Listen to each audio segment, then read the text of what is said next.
Hi hello welcome to Kiran TV news. YSRCP నాయకులు నిజంగా KGF elevations చాలా బాగా ఇస్తారు. సోషల్ మీడియాతో ప్రజల్ని ఏమార్చేటువంటి ప్రయత్నం 2019 నుంచి ఆ ముద్దులతో ఆయన పాదయాత్రలో చాలా చాలా ఆర్భాటాలే చేశారనుకోండి. కాకపోతే 2019 నుంచి 24కి వచ్చేటప్పటికి ప్రజలకు అర్థమైపోయింది ఇవన్నీ సోషల్ మీడియాలో చెప్పేటువంటి ఇది తప్ప, వచ్చేటువంటి హైప్ తప్ప నిజంగా ఆయన ఏం చేయలేదు. ఆయన ఏమన్నా చేస్తే కనీసం 151 నుంచి ఈ స్థాయికి ఎందుకు పడిపోతారనేది ప్రజలకు కూడా తెలిసింది. అందుకనే 11కి పరిమితం చేసి చెప్పాలంటే ఆయనకి ప్రతిపక్ష హోదా అనేది కూడా అనవసరం అని చెప్పి ఇచ్చేసి, ఇకపోతే ఇప్పుడు ఆ పార్టీకి సంబంధించినటువంటి నాయకులు ఇంకా అదే ఎలివేషన్స్ ఇచ్చుకుంటా ఉంటారు. ఆఖరికి ఎలాగంటే ఒక డోర్ డెలివరీ చేసి, ఒక దళితుడిని చంపేసి డోర్ డెలివరీ చేసి అతను మళ్ళీ తిరిగి బెయిల్ మీద బయటకు వస్తే అతనికి ఏ రకమైనటువంటి ఎలివేషన్స్ ఇస్తారంటే, స్వాగత తోరణాలు, అసలు జగన్మోహన్ రెడ్డి గారి పక్కన చేసుకుని తిరుగుతాం, బహిరంగ సభలు పెడతాం, పాలాభిషేకాలు చేసుకుంటూ గ్రాండ్గా వెల్కమ్ పలుకుతారు. ఓకేనా? ఇకపోతే జగన్మోహన్ రెడ్డి గారికి అలా చేశారనుకోండి, అక్రమాస్తుల కేసులో ప్రజల నుంచి తండ్రిని అధికారం అడ్డం పెట్టుకుని కొన్ని వేల కోట్లు ఆయన దొబ్బేసి జైలుకి వెళ్ళి 16 నెలలు ఉండి బయటకు వస్తే ఒక రేంజ్లో ఎలివేషన్స్ ఇస్తారు. ఇకపోతే ఆ నోటికి పని చెప్పి ఇష్టానుసారం ఏది పడితే అది మాట్లాడి కొంతమంది జైలుకి వెళ్ళొస్తే దానికి కూడా వచ్చాడు అనుకుంటే కేజీఎఫ్ ఎలివేషన్స్. వీటికి మాత్రం ఏమీ తక్కువ ఉండదు. ఇప్పుడు కారమూరి వెంకటరెడ్డి గారిని పక్కన పెట్టుకుని ఎందుకు మాట్లాడుతున్నా అంటే, ఆయన ఇలా నోటికి పని చెప్పే ఎటువంటి దాంట్లో ఆయన రీసెర్చ్ ఉండదు, దానికి సంబంధించినటువంటి సబ్జెక్ట్ మ్యాటర్ ఉండదు, ఏది పడితే అది మాట్లాడతారు.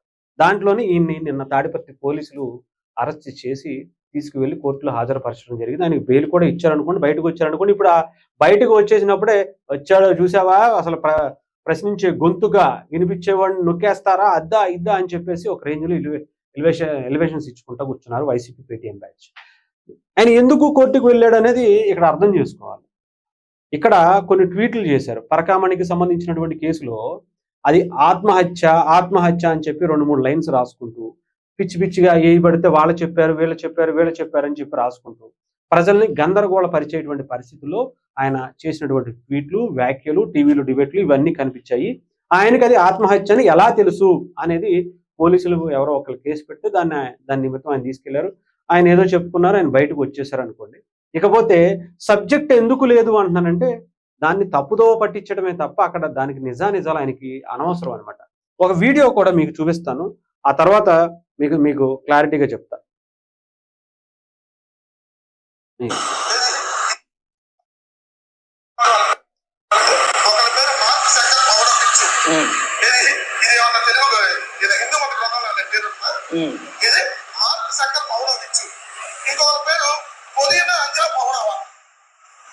ఇది ఆయన పవన్ కళ్యాణ్ గారి మీద ఎప్పుడు ఏది పడితే అది, అంటే ఎంతసేపు ఆయన పిల్లల మీద, ఆయన కుటుంబం మీద ఇలా తప్ప నిజాయితీగా ఆయన ఎదుర్కొనేటువంటి దమ్ము లేదు. అలాంటి రాజకీయాలు వీళ్ళకి చేత కాదు. గ్రౌండ్లోకి వచ్చి రాజకీయాల మీద ఆయన చేసినటువంటి శాఖల గురించి, ఆయన చేసినటువంటి పనుల గురించి, లేదంటే ఆయన చేయబోయేటువంటి పనుల గురించి, ఈ తప్పు చేశారు, ఈ ఒప్పు చేశారని చెప్పేటువంటి విధి విధానాల మీద ఆయన మాట్లాడరు. కానీ పిల్లల పేర్లేంటి, భార్యలు ఎంతమంది, కార్లు మార్చారు, మార్చారు, వాళ్ళేంటి వీళ్ళేంటి, ఇది తప్ప ఇంకొక మాట్లాడడం చేయటం, అలాంటి రాజకీయం చేయటమే చేత కాని వ్యక్తులు అనమాట వీళ్ళు. దీంట్లో మళ్ళీ హిందూ ధర్మానికి సంబంధించినటువంటి పేర్లేంటి, ఆయన హిందూ ధర్మాన్ని ఉద్ధరించేస్తున్నానని చెప్తాడు కదా, ఆయన పిల్లలకి పేర్లు ఏం పెట్టుకున్నాడు అని సాక్షిలో మాట్లాడినటువంటి డిబేట్ అది. దాంట్లో ఆయన ఏం మాట్లాడుతున్నాడంటే, పవన్ కళ్యాణ్ గారు అబ్బాయి పేరేంటండి, మార్క్ శంకర్ పవనొచ్చు. దాంట్లో శంకర్ కానీ పవనొచ్చు కానీ నీకు తెలుగు గ్రంథాల్లో లేకపోతే మన భారతీయ హిందూ గ్రంథాల్లో మీకు కనిపించలేదా అంటే, మీకు కనిపించవు కావచ్చు, ఎందుకంటే మీరు బుర్రబిడ్డలు కాబట్టి. లేకపోతే మార్క్ అనే దాన్ని పక్కన పెడితే శంకర్ పవనొచ్చు అన్నది మన గ్రంథాల్లో ఉంది కదా. శంకర్ అంటే ఎవరు? ఈశ్వరుడు. పవన్ అంటే ఎవరు? పవనుడు, ఆంజనేయ స్వామిని మనం అనుకుంటాం. ఆ మాత్రం కూడా తెలియకుండా, రీసెర్చ్ లేకుండా చేయటం అంటే దీన్నే అంటారు. ఇంకొక పేరు పెట్టారు, వాళ్ళ ఎవరు అంజనా పవన్ అని చెప్పేసి వాళ్ళ అమ్మాయి పేరు పెట్టారు. అంజనా అంటే అంజనాదేవి. వాళ్ళ అమ్మగారి పేరుని వాళ్ళ కూతురికి పెట్టుకున్నారు. దాన్ని కూడా ముందు వెనక వేరే పేర్లు పెడితే దీంట్లో మన హిందూ ధర్మం ఎక్కడ ఉంది? ఈ మాత్రం అసలు నిజంగా చెప్తున్నాను కదా, ఇక్కడ వీళ్ళకి ఎక్కడ ఉండదు, ఇక్కడ కూడా కాదు, కింద ఉండదు, అధికారంలో ఉండదు. అందుకనే ఏది పడితే అది మాట్లాడేయాలి, ఎటువంటి రీసెర్చ్ ఉండదు. ఒక సబ్జెక్ట్ మీద మినిమం కామన్ సెన్స్తో మాట్లాడేటువంటి అవగాహన కూడా లేకుండా మాట్లాడేస్తూ ఉంటారు. అందుకని ఇప్పుడు దీంట్లో కూడా అది జరిగింది. పరకామణికి సంబంధించిన దాంట్లో కూడా వాళ్ళు ఏదో పైన ఆఫీస్ నుంచి మాట్లాడేస్తారు. వాళ్ళు ఒక లైన్ ఇస్తారు. దీన్ని ఎలా చెప్పండి, ఈరోజు అతను చనిపోయాడు కాబట్టి దీన్ని మనం ఆత్మహత్యగా చిత్రీకరించాలి. ఇదే ఆ టీడీపీ మీద వాళ్ళ మీద వీళ్ళ పెట్టేటువంటి ఇబ్బందుల మీద కూటమి ప్రభుత్వం మీద పెట్టేటువంటి దానివల్ల చనిపోయాడని మనం పెట్టాలి. ప్రజల్ని డైవర్ట్ చేయాలి. కోర్టుకు సంబంధించిన సంగతి తర్వాత చూసుకుందాం. సాగుతూ ఉంటాయి, ఎప్పుడుగో జరుగుతూ ఉంటుంది. కాకపోతే ఈలోపు మనం ప్రజల్ని మన మీదకి రాకుండా చూసుకోవాలి. ఇది జరుగుతూ ఉంటదనమాట.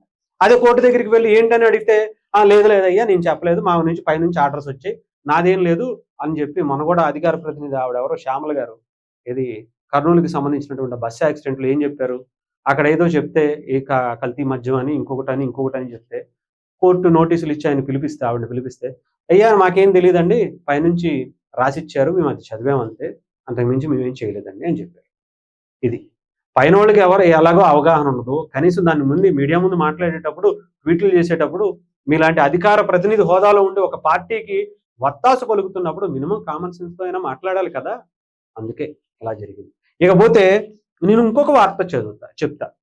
ఎలివేషన్స్ బేభత్సంగా ఇచ్చేసేటువంటి వైసీపీ బ్యాచ్ ఒకసారి ఏం చేసిందంటే, ఆయన ఏం చేశాడో చెప్తాను వినండి. నిన్న హైదరాబాద్లో ఆయన అరెస్ట్ చేశారు. ఇంటికి మంగళవారం అదుపులో తీసుకున్నటువంటి పరిస్థితి కనిపించింది. ఆయన గతంలో రెచ్చగొట్టేటువంటి వ్యాఖ్యలు ఇవి కూడా చాలా చేసుకున్నారు. అయితే హైదరాబాద్లో ఆయన అరెస్ట్ చేసిన సందర్భంగా వెంకటరెడ్డి గట్టిగానే ప్రతిఘటించారు. పోలీసుల్ని బెదిరించారు. ఏమని అంటే, బాత్రూంలోకి వెళ్ళి ఆర్పిక్ తీసుకుని నేను తాగేది ఏదో ఒకటి చేసేసుకుంటా, నన్ను తీసుకెళ్ళడానికి వీల్లేదు అని చెప్పి బెదిరించారట. అది తెచ్చుకుని చనిపోతాను అంటూ బెదిరించారు. బరి తెగించారని చెప్పి పోలీసులు చెప్పారు.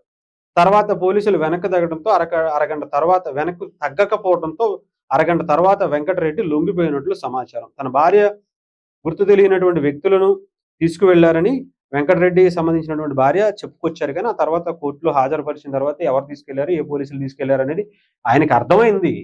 ఎవరికి? వెంకటరెడ్డి గారికి. ఆయనకి చెప్పారు. కాకపోతే ఎవరు తీసుకెళ్లిపోయారో తెలియదు, ఎందుకు తీసుకెళ్లిపోయారో తెలియదు అని ఒక షో చేయాలన్నమాట. చెప్పడానికి ఏమో కేజీఎఫ్ ఎలివేషన్స్, ఇక్కడ ఆ పోలీసులు వచ్చి తీసుకెళ్తానంటేనేమో బాత్రూంలోకి వెళ్ళిపోయి ఆర్పికలు తీసుకుని తాగిపోతానని చెప్పేసి ఇది చెప్పేది వేరు, చేసేది వేరు. ఎక్కడ దేనికి కూడా అసలు ఏ మాత్రం సెన్స్ ఉండదు. మాట్లాడడానికేమో అసలు కొండలు దాటిపోతూ ఉంటాయి మాటలేమో, చేతలేమో బాత్రూంలోకి ఉంటాయి. ఇది పరిస్థితి.